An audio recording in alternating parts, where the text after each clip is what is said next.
Chapter 2 Life in Saga. So the first week I'm staying with Nao's family in Saga in southern Kyushu, and we usually started our mornings with incredible breakfasts, and then for the first lunch we also went into this pan-ya-san, into like an insanely good bakery, and filled our stomachs. We said goodbye to Michi, and then we actually headed to Nao's old high school.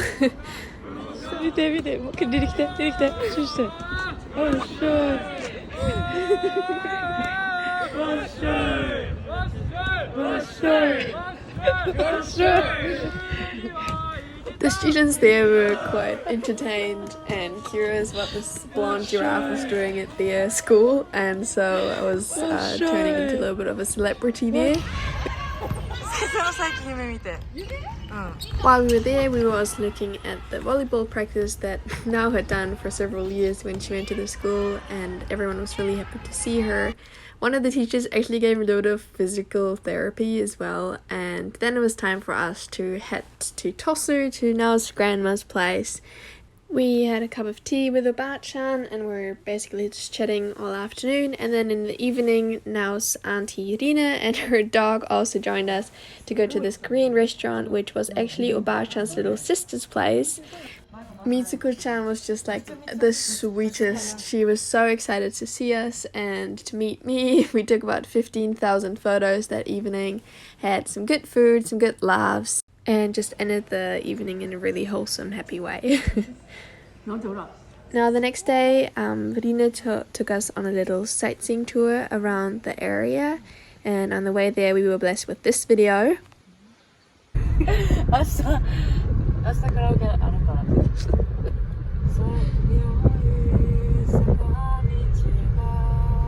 We drove to a little hidden waterfall called Kyushu, and it was quite a beautiful sight just being in the nature again and seeing all of that water trickle down the mountainsides there.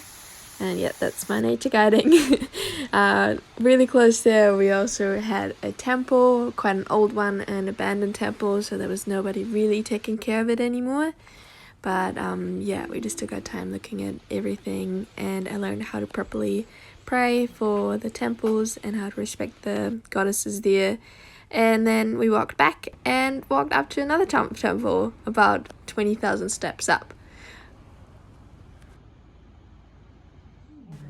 After conquering the 100 steps up to the temple in the middle of the day heat, we went to this ryokan museum. Ryokan is a very traditional way of making confection. It's over several hundred years old, and it's basically a dessert that's made out of red bean paste and sugar. Traditionally, it was packaged in this bamboo packaging and all of these beautiful labels. They also had about 20 different types of ryokan, which I was able to try. This one I wasn't a particularly big fan of, but I tried everything. We're currently at our third temple shrine today. And this one's 600 meters away from Nao's grandma.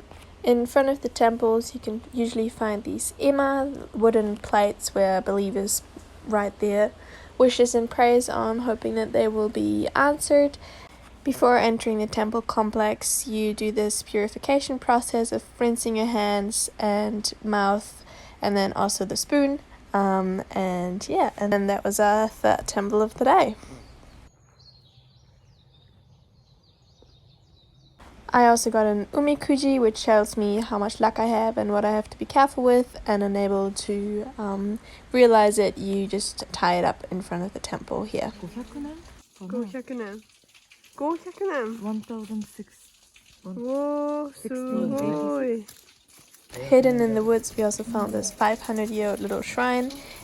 And then unfortunately my phone died, but that evening we caught up with Nao's friends.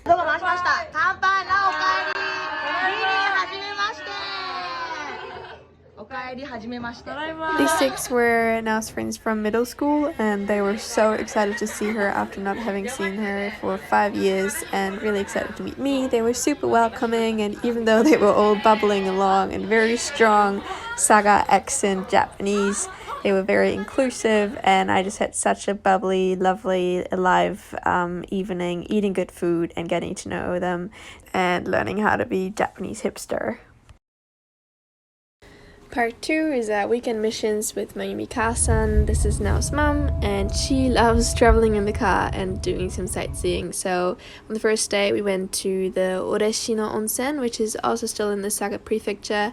We went to these hot springs there, bought some tickets, and then it was time for us to get grilled in the 40-degree hot water there. It was stunning. It was such a good day. We were really lucky to get this blue water, and it was really empty because it was so hot.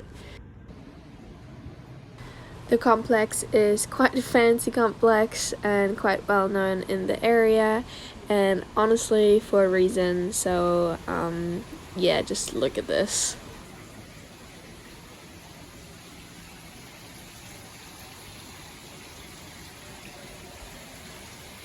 After the most luxurious 2 hours of my life, we were strolling through the little shops there. Everything was very aesthetically pleasing, from the food to the incense sticks to everything. And the outside area was probably my favorite, with like the traditional Japanese gardens and the mountainsides in the back. We had some green tea and were just chilling on the outside, and then something crazy happened. We actually talked to the managers, and we might be able to get a job here, but I'll keep you updated on that. But that was our reaction. I actually cried because I was so happy, and that was my first incredible experience of being in an onsen in Japan. And as if that wasn't all an incredible experience enough, we also went to this tofu shop, literally only tofu, and we had onsen yudofu, which is famous for the Saga prefecture. Look at those two cuties. Onsen yudofu is basically very soft silken tofu, which is cooked in hot spring water with some veggies. It's completely vegan, and the sauces, oh my god.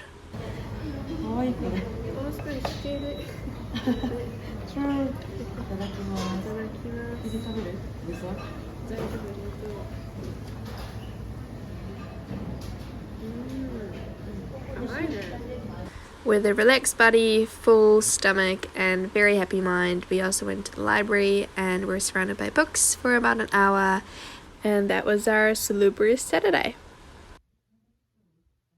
Having gotten to know Mayumi Kasan a lot better, I knew that Sunday was going to be just as incredibly packed with beautiful experiences. We drove about an hour to the Kikuchi Gorge in the Kumamoto prefecture. I was so in my element, just being a real nature kid, climbing over the rocks, looking at the flow of the insanely blue water, and getting my feet wet, of course, and just, yeah, enjoying every single second in this beautiful environment.